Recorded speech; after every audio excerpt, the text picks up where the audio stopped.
Hi dears, welcome back. പുതിയ ഒരു ക്ലാസ്സിലേക്ക് എല്ലാവർക്കും സ്വാഗതം. എക്കണോമിക് ഗ്രോത്ത് ആൻഡ് ഡെവലപ്മെൻറ്റ് എന്ന് പറയുന്ന ടോപ്പിക്കാണ് ഇന്നത്തെ ക്ലാസ്സിൽ ഡിസ്കസ് ചെയ്യുന്നത്. എക്കണോമിക് ഗ്രോത്ത് അഥവാ സാമ്പത്തിക വളർച്ച.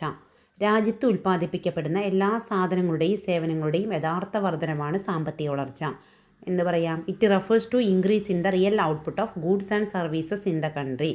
ദെൻ ഉപഭോഗം, ഗവൺമെൻറ് ചെലവ്, നിക്ഷേപം എന്നിവയുടെ വളർച്ച. It relates to gradual increase in one of the components of GDP, consumption, government spending and investment. ഉപഭോഗം, ഗവൺമെൻറ് ചെലവ്, നിക്ഷേപം. ഇതിനെന്ത് പറയാം? Consumption, government spending and investment ആണ് economic growth.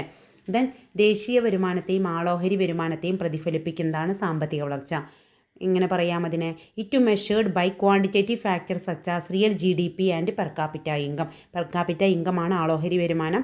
Real GDP means ആണ് ദേശീയ വരുമാനം. അപ്പോൾ ദേശീയ വരുമാനത്തെയും ആളോഹരി വരുമാനത്തെയും പ്രതിഫലിപ്പിക്കുന്നതാണ് ഇതെന്ന് പറയാം എക്കണോമിക് ഗ്രോത്ത് എന്ന് പറയുന്നത്. ദെൻ സാമ്പത്തിക വളർച്ച പരിണാത്മകമായ മാറ്റങ്ങൾ കൊണ്ടുവരുന്നു. It brings quantitative changes in the economy. എന്താണത്?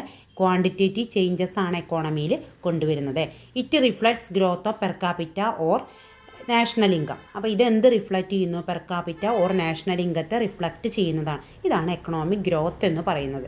ദെൻ നെക്സ്റ്റ് ടോപ്പിക്കാണ് എക്കണോമിക് ഡെവലപ്മെൻറ്റ് അഥവാ സാമ്പത്തിക വികസനം.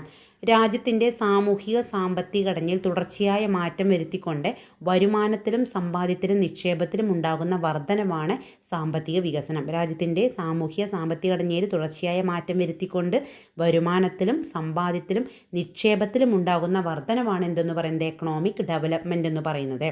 It implies changes in the income, saving, investment along with the progressive changes in economic structure. അതായത് എക്കണോമിക് സ്ട്രക്ചർ മീൻസ് സാമ്പത്തിക ഘടന അല്ലേ?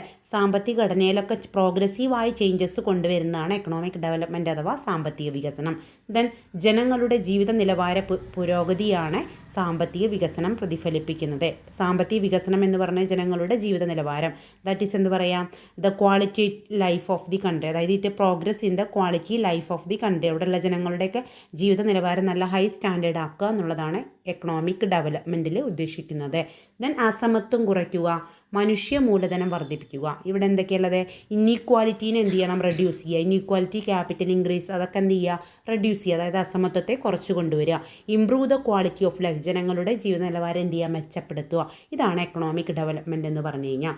ദെൻ സാമ്പത്തിക വികസനം അളക്കുന്നത് മനുഷ്യ വികസന സൂചിക, മനുഷ്യ ദാരിദ്ര്യ സൂചിക എന്നിവ ഉപയോഗിച്ചാണ്. അതായത് ഇറ്റും മെഷർ ചെയ്യുന്നത് എന്താണ്? HDI, അതുപോലെ literacy rate, infant mortality rate. അതായത് ഇത് മെഷർ ചെയ്യുന്നത് എന്തൊക്കെ വെച്ചിട്ടാണ്? ഹ്യൂമൻ ഡെവലപ്മെൻറ്റ് ഇൻഡെക്സ്, അതിനെയാണ് മനുഷ്യ വികസന സൂചിക എന്ന് പറയുക. ദെൻ മോർട്ടാലിറ്റി റേറ്റ്, അതുപോലെ ലിറ്ററസി റേറ്റ്, ഇതെല്ലാം തന്നെ ഉപയോഗിച്ചാണ്. അതായത് സാക്ഷരത നിരക്ക്, ദാരിദ്ര്യ സൂചക നിരക്ക്, ശിശുമരണ നിരക്ക്, അതിന് ഇൻഫാൻറ്റ് മോർട്ടാലിറ്റി എന്ന് പറയാം. ഇതിലൂടെയാണ് സാമ്പത്തിക വികസനത്തെ അളക്കുന്നത്.